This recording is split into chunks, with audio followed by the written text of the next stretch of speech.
Hello, gamers. Face reveal. Face reveal indeed here going on. I'm gonna wait for people to join in, potentially. Um,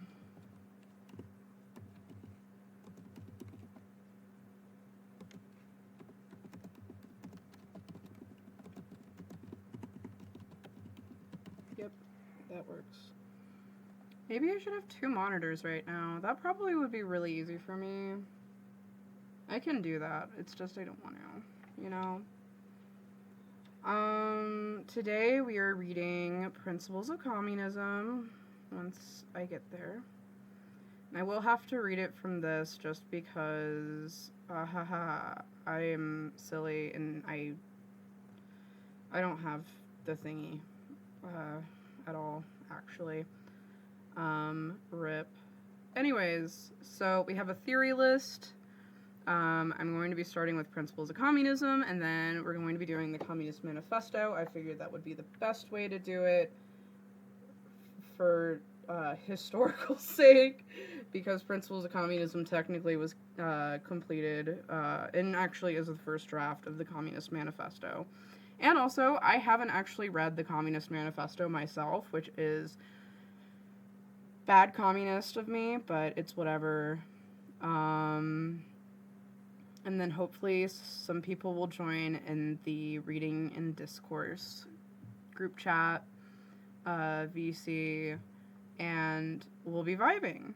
I'm also going to see if my bot works, because I have no clue. I just put in a bot today.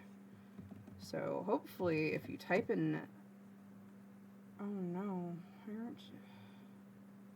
Okay, I'm gonna just do it on my phone. We're just gonna do it on my phone. Fuck it. We'll do it live on my phone. So, yeah.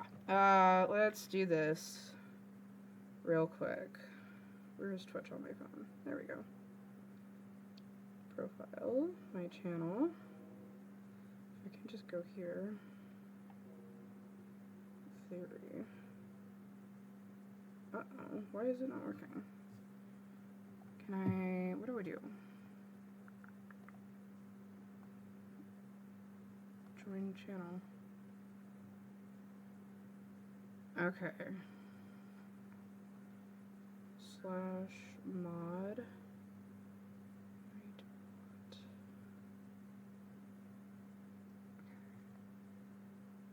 Close. So then I should be able to do theory. There we go. It works. It works. Let's go. I did it. I did it. Let's go. Let's fucking go. Oh, yay. I'm so happy. I'm so happy it worked. Holy shit. Alright. So, let's see. What will happen? I got a little Stalin sore. His face is able to be removed, so he's still like, you know, the regular dinosaur that I use. And then we got Lennon Jellybean. He's so cute. I love him. He's so adorable. Actually, I might update it to where I just have it on the, let's see, my new properties. Cancel. Actually, you know what? Yes, I do want to. Okay. General?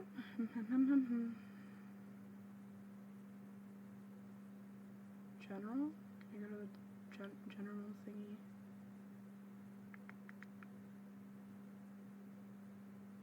Can I do this? Add source. Add source. Let's do dashboard. Let me change that to there. And then I should be able to be done. And then we'll be all Gucci. Maybe I should put it under everything else. There we go. There we go. Look at me go. I'm doing this so well. So well. I'm doing so good here. Let's see. I don't think anyone's on the Discord. RIP. Jeez. No one's on here. Okay. Well, that's fine. Whatever. Whatevs. You know, it's fine, I guess. But, I also have a cool, just regular gummy bear. No activities that are anti-children on here. Granted, this is already, like, tagged as a mature stream, so hopefully you all are not children. I'd be pretty concerned, and I would tell your parents. Yeah, your kid's wanting to watch an alien puppy boy explain the principles of communism, and as much as I think that's sick, they are lying about their age, so I would really suggest that maybe you talk with them on, you know, boundaries and stuff.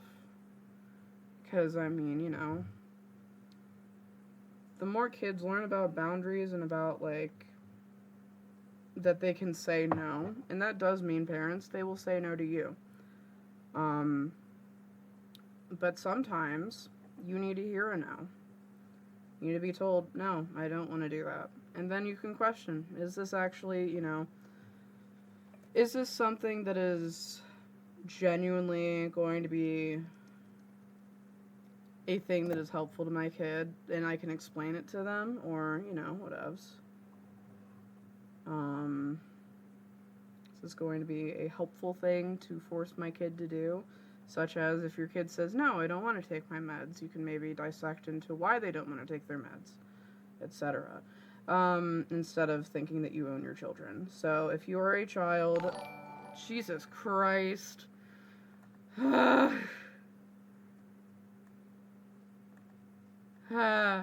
Laura Thomas 1. How are you? I am doing good. Are you see my chats, girl? Yes, I see your chats. I do. Hello. How are you?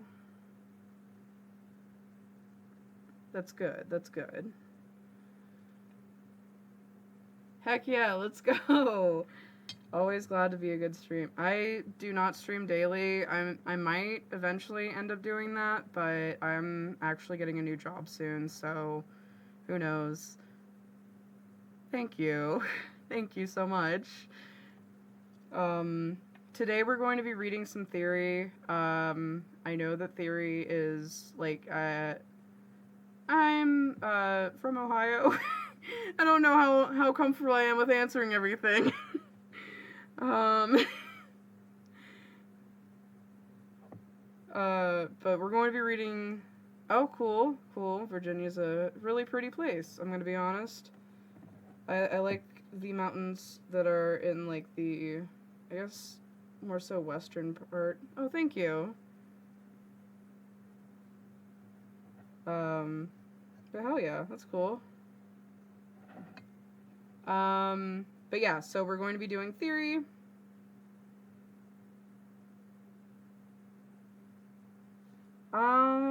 I should. I need to get, stuff like that figured out. I just also need to have the energy to put everything together. Oh, okay, cool. That's sick. I might come to you then. That's cool. Alright, so back to the stream stuff. So I won't have my chats on. I'm gonna go ahead and say that you're I don't know. How do I do this? Jesus. I think that might just get you a. What am I doing? What am I doing?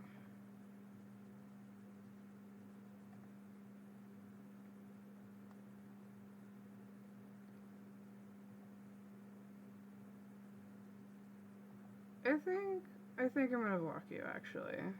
I'm gonna be real. I'm gonna be real. I don't.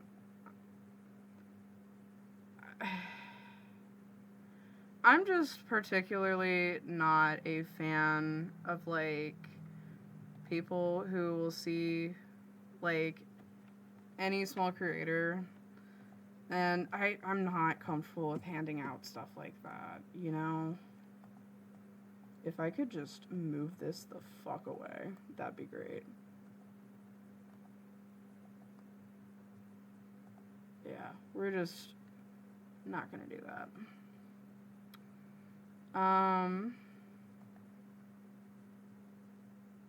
Alright. So,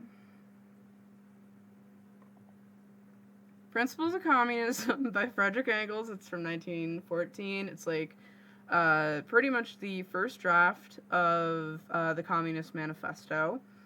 And I think it's really important, especially for baby communists, whether, and also, even if you're not into communism, I think you should be, but as far as, like, if you're a person who wants to learn more about communism to be able to have at least decent good faith arguments, whether for or against it, I don't fucking care at the end of the day, because if my stupid ass can't fucking transform your look towards communism, then I don't think I care. I'm not gonna waste my time on you. Sorry. But ultimately, I think that this is a really good starting point for anyone, whether you're an anarchist, you're a communist. I'm going to go ahead and say that from day one of this stream, I'm not going to continue on the bandwagon of hatred towards anarchists. I do think that a decent amount of anarchists are really silly. I think that can be solved with reading. I think that can be solved with community outreach and seeing, like, you know, why they believe certain things that they believe. And, you know, that's, I think that ends up opening itself to heated arguments, but also a communal understanding of each other's arguments. So then you know how to combat certain points. And also you can look up into certain points and figure out, like, oh, well, why do I believe this then? Because, you know, you actually end up either finding evidence that either supports you or ends up disagreeing with you. And, you know, in general, I feel like as a Marxist, I'm not going to immediately say that every single anarchist is bad, unless if they are an anarcho-nihilist, which I do not take them seriously. They are not to be taken seriously in general because of the entire form of their anarchy and the quote-unquote theory that they stand for. So I'm just going to come out with that and say that I'm not going to immediately bash any anarchists that come into my chat. I'm not going to do any of that shit because, you know, I would at least like to have some leftist unity as far as getting to a point of actual progress, an actual revolution. And I think being critical of the various anarchists that do believe in anti-Semitic things, etc., I think that ends up helping challenge people to be better, you know, and challenging people to dissect what they believe. But today we are reading The Principles of Communism by Frederick Engels.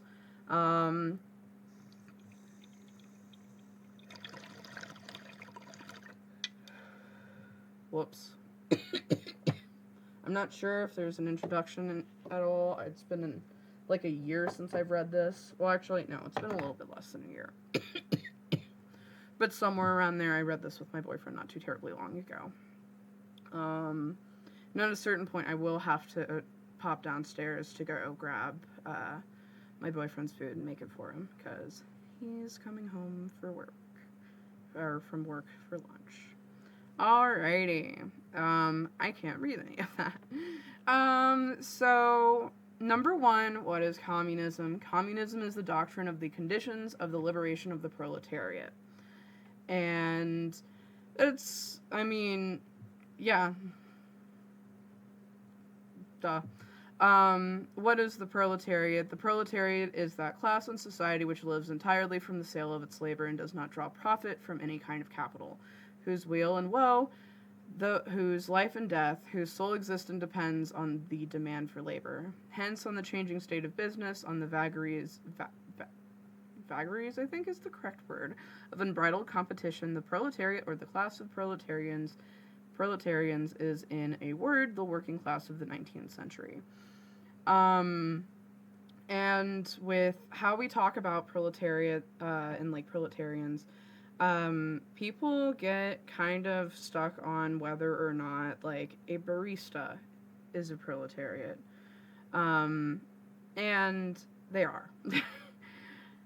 They work specifically because they have to sell their labor, and a majority of how we live as a society, if you're not rich and you don't own a business, nor a huge company, you are one of two things. You are either proletariat or lumpen proletariat. Lumpen proletariat is the people that do jobs that particularly are very, what's the word I want to go with? I want to go with not just menial, but jobs that are particularly selling their body. Or selling something that is not regulated, so there's no way for you to get any help.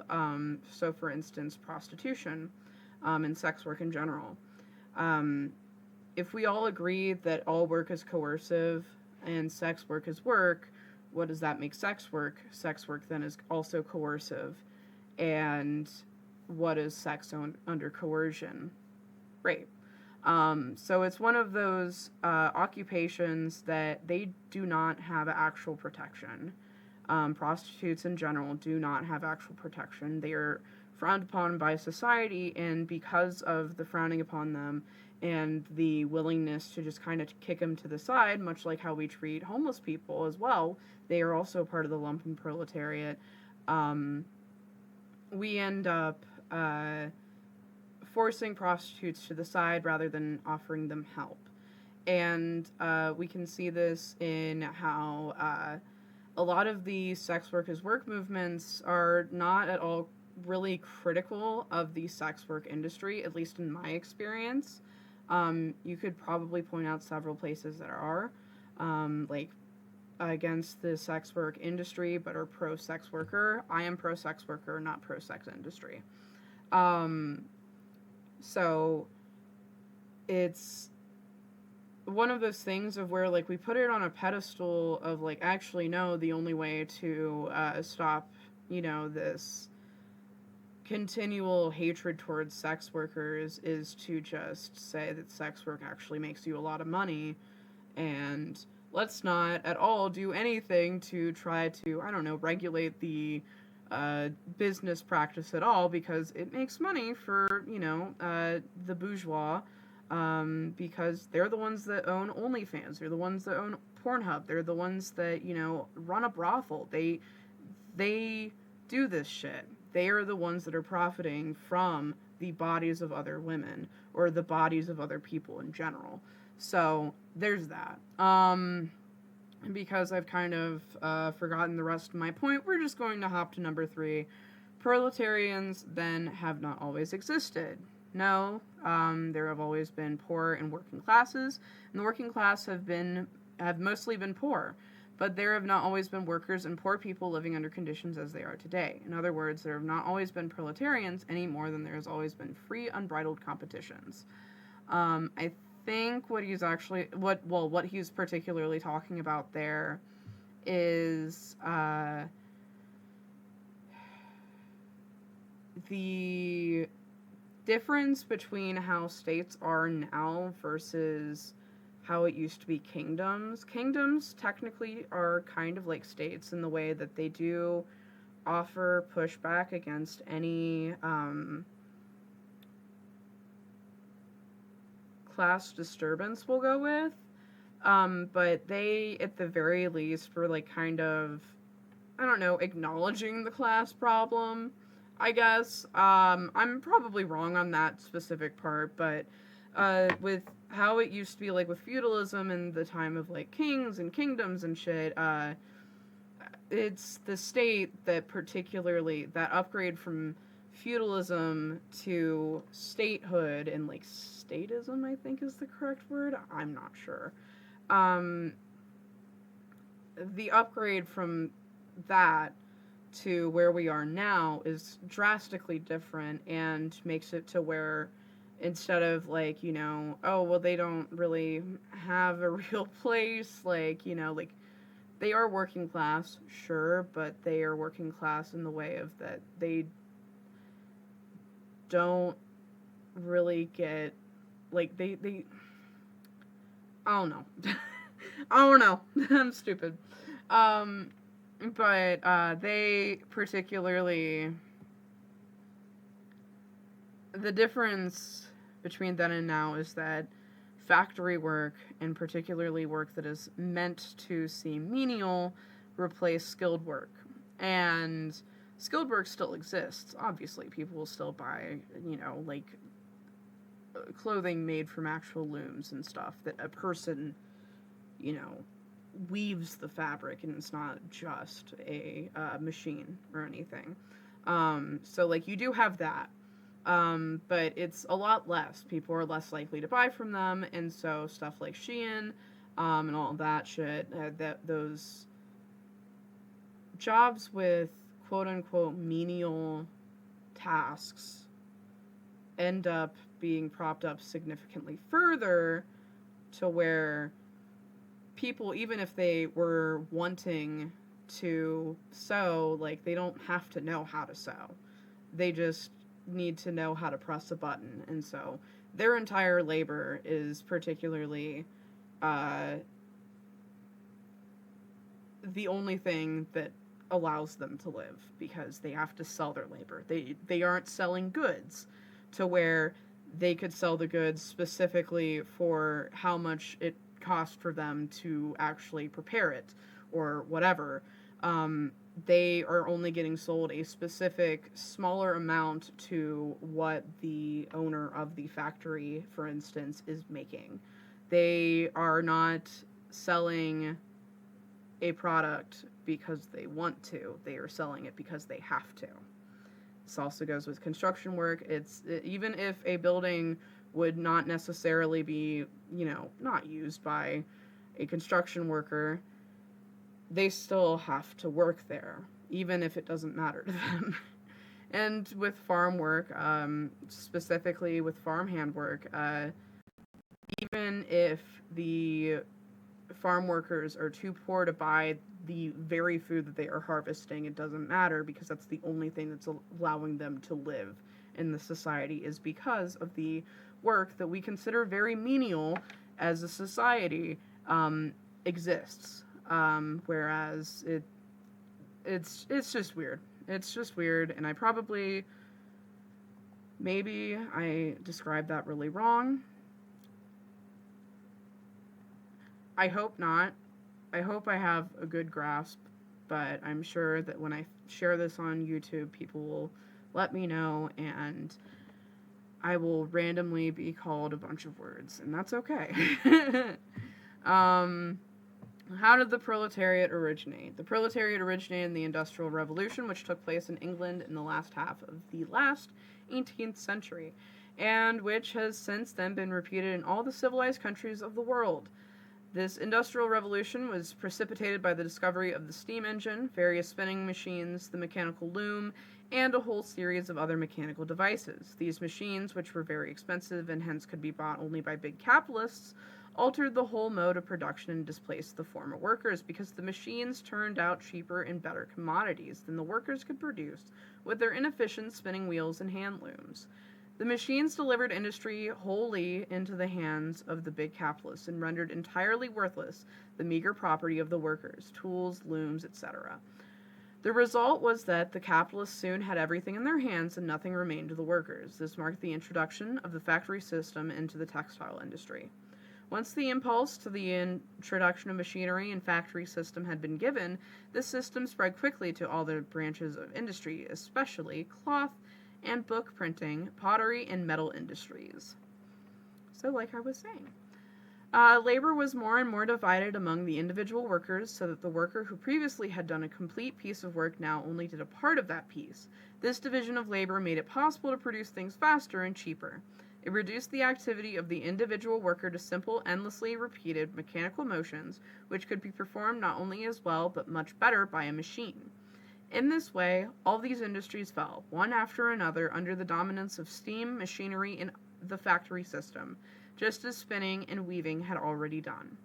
But at the same time, they also fell into the hands of big capitalists, and their workers were deprived of whatever independence remained to them.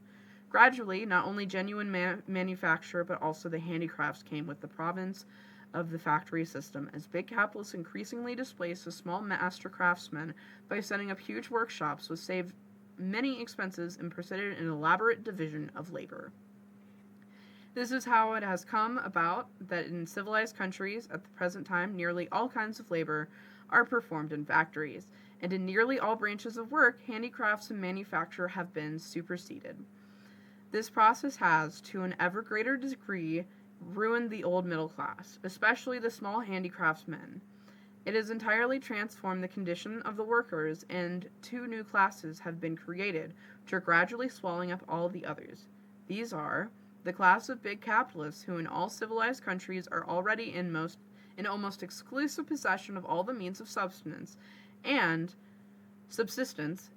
of the instruments, machines, factories, and materials necessary for the production of the means of subsistence. This is the bourgeois class, or the bourgeoisie. And two, the class of the wholly propertyless, who are obliged to sell their labor to the bourgeoisie in order to get, in exchange, the means of subsistence for their support. This is called the class of proletarians, or the proletariat. 5. Under what conditions does the sale of labor of the proletarians to the bourgeoisie take place? Labor is a commodity like any other, and its price is therefore determined by exactly the same laws that apply to other commodities. In a regime of big industry or of free competition, as we shall see, the two come to the same thing. The price of a commodity is, on the average, always equal to its cost of production. Hence, the price of labor is also equal to the cost of production of labor. But the cost of production of labor consists of precisely the quantity of means of subsistence necessary to enable the worker to continue working and to prevent the working class from dying out. The worker will therefore get no more for his labor than is necessary for this purpose. The price of labor, or the wage, will in other words be the lowest, the minimum required for the maintenance of life. However, since business is sometimes better and sometimes worse, it follows that the worker sometimes gets more and sometimes gets less for his commodities. But again, just as the industrialist, on the average of good times and bad, gets no more and no less for his commodities than what they cost. Similarly, on the average, the worker gets no more and no less than his minimum. This economic law of wages operates the more strictly the greater the degree to which big industry has taken possession of all branches of the production. So, man, I really wish I had more people in here. I really, really wish. God. Then it wouldn't be weird if I fucking ate a butter cookie. Got cute little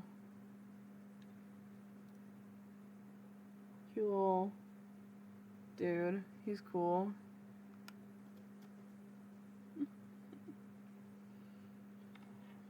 He's sick. I like him. Some ASMR.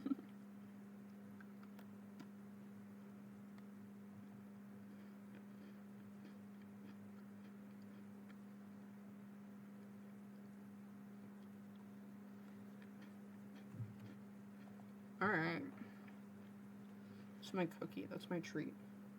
It's my treat for reading.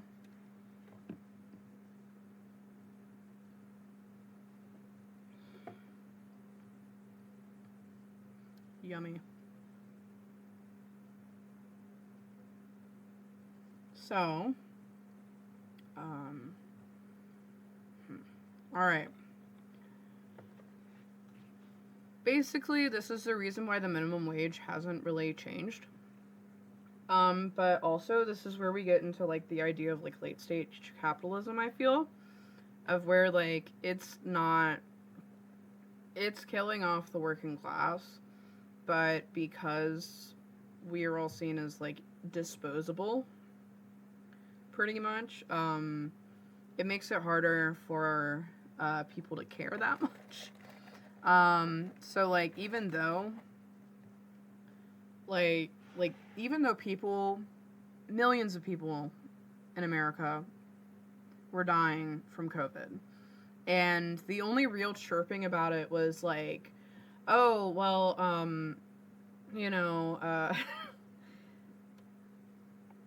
the working, they don't have enough workers, no one wants to work, bitch, they're dying. Bitch, they're dying. But we run on this no one wants to work, and it's like, no, it's because you're killing people.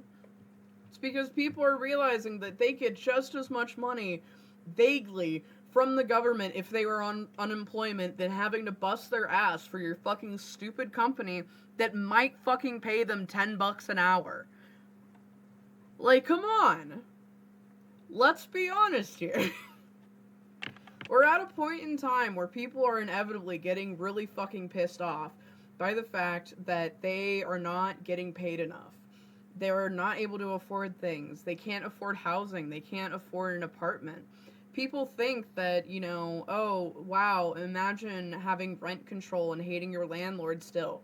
Bitch, I'm fucking Mao Zedong, motherfucker. I will hate my landlord.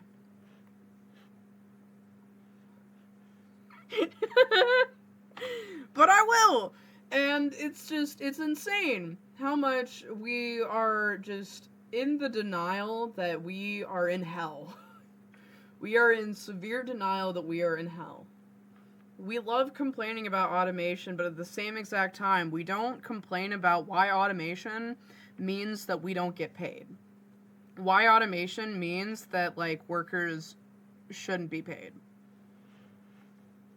Why is it only, like, they can still fucking operate the robots, or they can work alongside the robots. But the thing is that we automate stupid shit. And we automate things like the arts, which is what we see with AI. I mean, we should not be automating the arts. Do I think a person who wants to have a really silly fucking D&D character design come to life is, like, the bad person? Fuck no. But I think the people that are using fucking, like, AI to make, like, literal fucking child porn, I think those people should probably not exist. Like, we have to think about, like, okay, yes, automation is good, but why is it being used for pedophilia? Why is it being used for, like, all of these things that, like, humans desire to make art?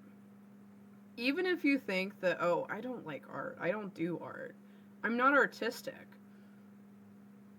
I'm sorry. Do you not put things together in a specific way because you like how it looks? Do you not read books? Do you not look at advertising around you? Do you not look at, a silly fucking, creature and just go, damn, that shit looks fucking sick? You're telling me that you don't do art? No, we do art. Art is our own thing. Art is the thing that you specifically have the want to do. Art is the thing that you put time into. It's a skill. And when we are replacing high skill labor with just AI, this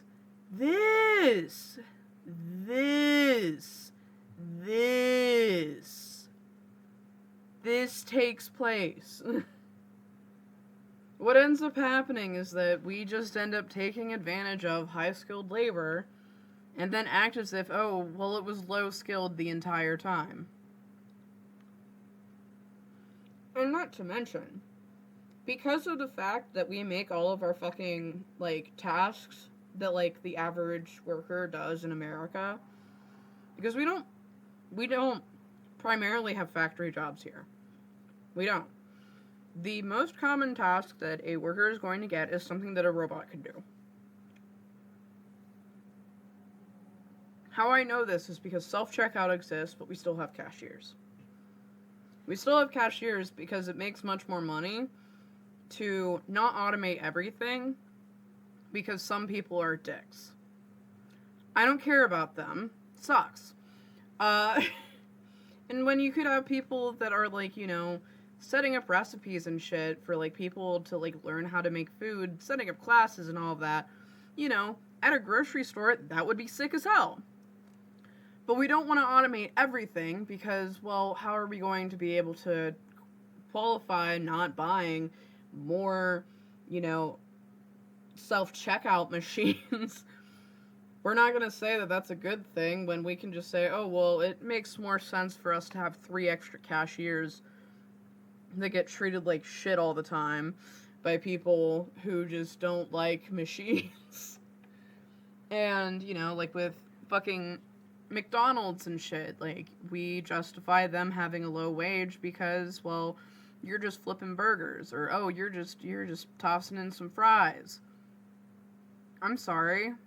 You still buy them, and you still acknowledge that the price of fries are going up significantly higher, but the average wage of a McDonald's worker is not going up at the same exact time, and that is exactly what fucking Engels is saying here. There's nothing that will do to fucking take care of the worker, because as long as the fucking bourgeois can get more money, they'll do it. They don't care. And they'll just justify it by saying, oh, well, you're just flipping burgers. You're just doing that. You're just tossing in some fries. That's all they think. Oh, you're just pouring coffee. You're not just pouring coffee. You have to pour coffee to live. And you're probably pouring coffee and delivering newspapers or fucking, I don't know, working at a gas station and handing people fucking cigarettes for your ability to live. And that's the thing. That is the thing of just that we are living in a system that is specifically saying, yes, you have to, you gotta sell that turkey so you can fucking live, bitch. Imagine if you were to watch, I don't know, fucking Saw, and he goes, wanna play a game? And he goes, you have to sell turkey for the rest of your life, or you die. And that's America. That is America. That is what we are doing. We do not give a shit about the fact that we are killing our population. We are killing ourselves for selling fucking turkey. We are killing ourselves to sell coffee. We are killing ourselves to sell burgers. And the system must go on, right? We are killing ourselves for the powers that be. And we are not fucking waking up to it. We are not caring about it because, oh, well, we are buying into this manufactured consent to treat workers like shit because, oh, well, they just do da-da-da-da-da. Instead of going, oh, well, they do da-da-da-da-da, but I think that they should probably get paid fucking well. I don't think that they should be trying to get more than 40 hours each week just to be able to take care of themselves, let alone their family. So, like, it's just, this is what we are in. It's weird to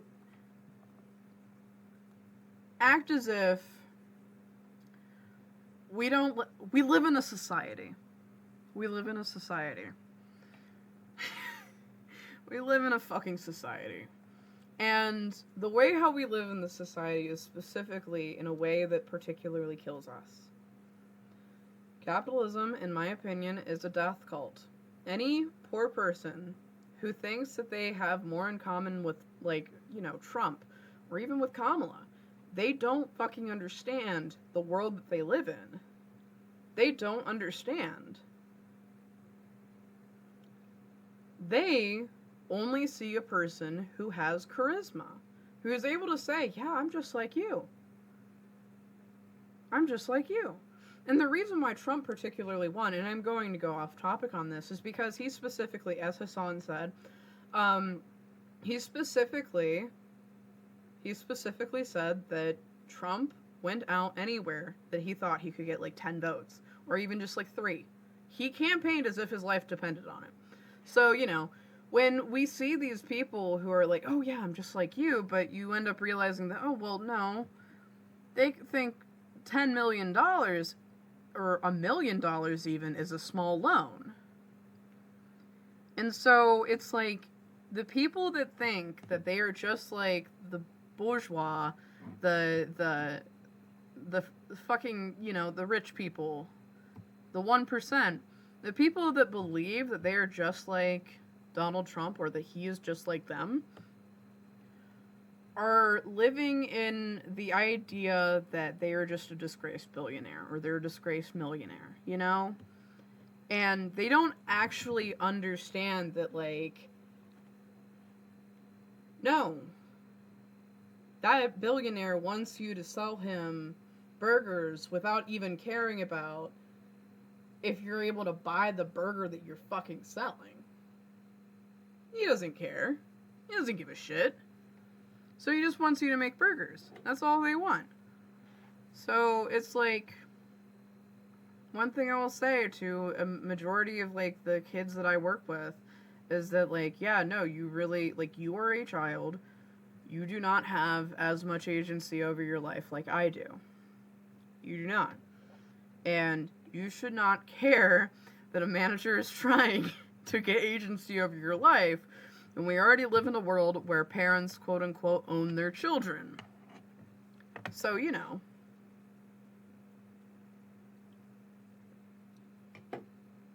that's just life. But to go from that outburst to this new one, what working classes were there before the Industrial Revolution? But working classes have always, according to the different stages of development of society, lived in different circumstances and had different relations to the owning and ruling classes. In antiquity, the workers were the slaves of the owners, just as they still are in many backward countries, even in the southern part of the United States. In the Middle Ages, they were the serfs of the landowning nobility, as they still are in Hungary, Poland, and Russia. In the Middle Ages, and indeed right up to the Industrial Revolution, there were also journeymen in the cities who worked in the service of petty bourgeois masters. Gradually, as manufacture developed, these journeymen became manufacturing workers who were even then employed by larger capitalists. In what way do proletarians differ from slaves? The slave is sold once and for all. The proletarian must sell himself daily and hourly. The individual slave, property of one master, is assured in existence, however miserable it may be, because of the master's interest. The individual proletarian property, as it were, of the individual proletarian property, as it were, of the entire bourgeois class, which buys his labor only when someone has need of it, has no secure existence. This existence is assured only to the class as a whole. The slave is outside competition, the proletarian is in it and experiences all its vagaries.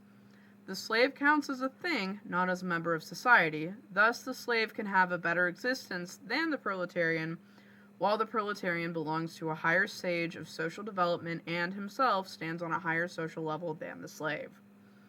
The slave frees himself when, of all the relations of private property, he abolishes only the relation of slavery and therefore becomes a proletarian. The proletarian can free himself only by abolishing private property in general.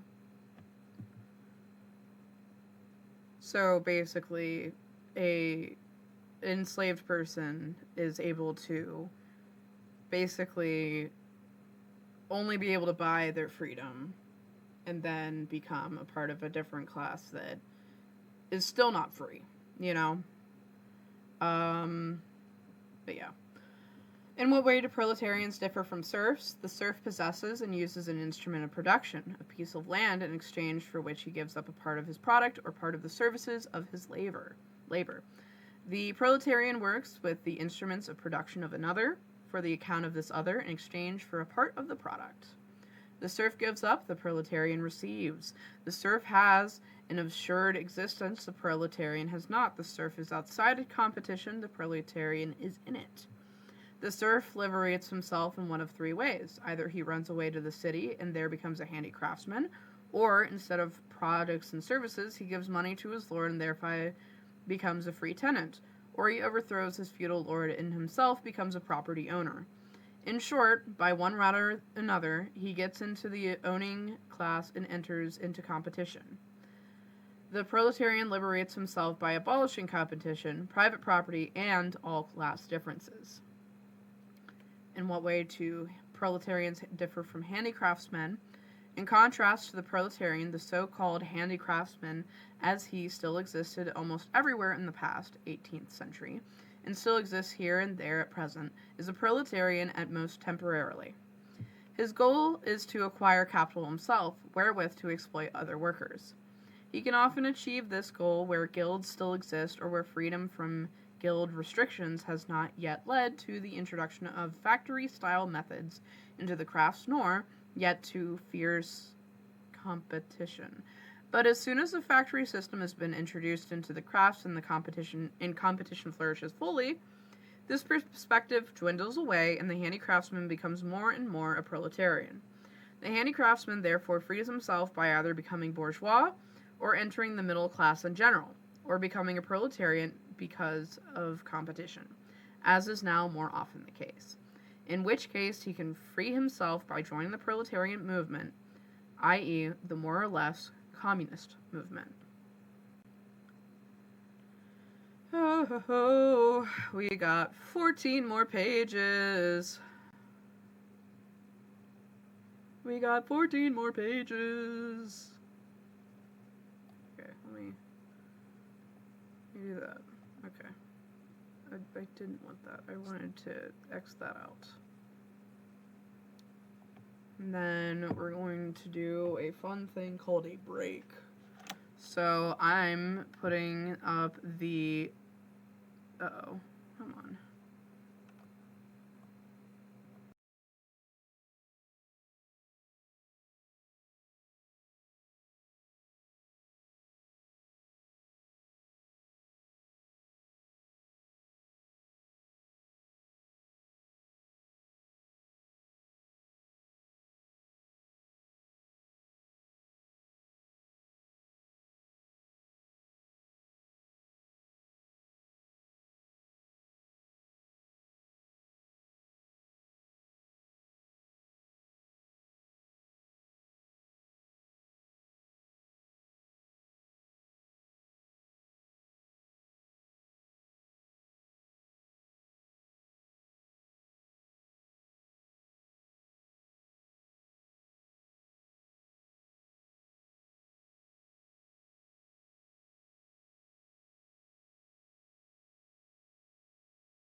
Alright, gamers, we are back.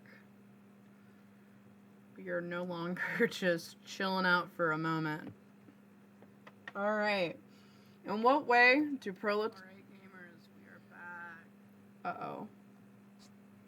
In what way do proletarians differ from manufacturing workers? The manufacturing worker of the 16th to the 18th century still had, but with few exceptions, an instrument of production in his own possession. His loom, the family spinning wheel, a little plot of land, which he cultivated in his spare time. The proletarian has none of these things. The manufacturing worker almost always lives in the countryside and in a more or less patriarchal relation to his landlord or employer. Proletarian lives, for the most part, in the city, and his relation to his employer is purely a cash relation. The manufacturing worker is torn out of his patriarchal relation by big industry, loses whatever property he still has, and in this way becomes a proletarian. OMG! Who's here? Hello, babe 69, SA9, lovely. Nice. Let's go. Let's go. Only one viewer now. Rip. I have a feeling that no one's going to join this Discord chat at all. I'm just gonna be here. I'm just gonna be here, and I'm just gonna be so sad. Alright. What were the immediate consequences of the Industrial Revolution and of the division of society into bourgeoisie and proletariat? God, this is going to be so long. I might split this up into two things just because I do have ADHD. Actually, factually, I think I will. But I think I'll end with number 11. What were the immediate consequences of the Industrial Revolution and of the division of society into bourgeoisie and proletariat? First, the lower and lower prices of industrial products brought about by machine labor totally destroyed in all countries of the world the old system of manufacturer industry based upon hand labor. In this way, all semi-barbarian countries which had hitherto, whatever that means, hitherto been more or less strangers to historical development whose industry had been based on manufacture were violently forced out of their isolation. They bought the cheaper commodities of the English and allowed their own manufacturing workers to be ruined. Countries which had known no progress for thousands of years, for example India, were thoroughly revolutionized, and even China is now on the way to a revolution. We have come to the point where a new machine invented in England deprives millions of Chinese workers of their livelihood within a year's time. In this way, big industry has brought all of the people of the earth into contact with each other, has merged all local markets into one world market, has spread civilization and progress everywhere, and has thus ensured that whatever happens in civilized countries will have repercussions in all other countries. It follows that if the workers in England or France now liberate themselves, this must set off revolution in all other countries, revolutions which, sooner or later, must accomplish the liberation of their respective working class. Second, wherever big industries displace manufacture, the bourgeoisie developed in wealth and power to the utmost and made itself the first class of the country. The result was that wherever this happened, the bourgeoisie took political power into its own hands and displaced the hitherto ruling classes. The aristocracy, the guild masters, and their representative, the absolute monarchy. The bourgeoisie annihilated the power of the aristocracy, the nobility, by abolishing the entailment of estates. In other words, by making landed property subject to purchase and sale, and by doing away with the special privileges of the nobility. It destroyed the power of the guild masters by abolishing guilds and handicraft privileges. In their place, it put competition, that is, a state of society in which everyone has the right to enter to any branch of industry, the only obstacle being a lack of the necessary capital. The introduction of free competition is thus a public declaration that from now on, the members of society are unequal only to the extent that their capital are unequal. That capital is the decisive power, and that therefore the capitalists, the bourgeoisie, have become the first class in society. Free competition is necessary for the establishment of big industry, because it is the only condition of society in which big industry can make its way. Having destroyed the social power of the nobility and the guild masters, the bourgeois also destroyed their political power, having raised itself to the actual position of first class in society. It proclaims itself to be also the dominant political class. This it does through the indoctrination of the representative system, which rests on bourgeois equality before the law and the recognition of free competition. And in European countries takes the form of constitutional monarchy. In these constitutional monarchies, only those who possess a certain capital are voters, that is to say, only members of the bourgeoisie. These bourgeois voters choose the deputies, and these bourgeois deputies, by using their right to refuse to vote taxes, choose a bourgeois government. Third, everywhere in the proletariat develops in step with the bourgeoisie. In proportion as the bourgeoisie grows in wealth, the proletariat grows in numbers. 4. Since the proletarians can be employed only by capital, and since capital extends only through employing labor, it follows that the growth of the proletariat proceeds at precisely the same pace as the growth of capital. Simultaneously, this process draws members of the bourgeoisie and the proletarians together into the great cities where industry can be carried on most profitably, and by thus throwing great masses in one spot, it gives to the proletarians a consciousness of their own strength. Moreover, the further this process advances, the more new labor-saving machines are invented. The greater is the pressure exercised by big industry on wages, which, as we have seen, sink to their minimum and therewith render the condition of the proletariat increasingly unbearable. The growing dissatisfaction of the proletariat thus joins with its rising power to prepare a proletarian social revolution. And that is where I will leave. That goes back to what I was talking about earlier with how people can't afford to even buy the things that they make. They can't afford food most of the time. A lot of, it's specifically, oh, well, you're just doing da-da-da-da-da. You're doing a simple task, so who cares how much you're paid, etc. But that is where I'm going to leave this tonight, or today, technically. And I hope you all have a nice day. And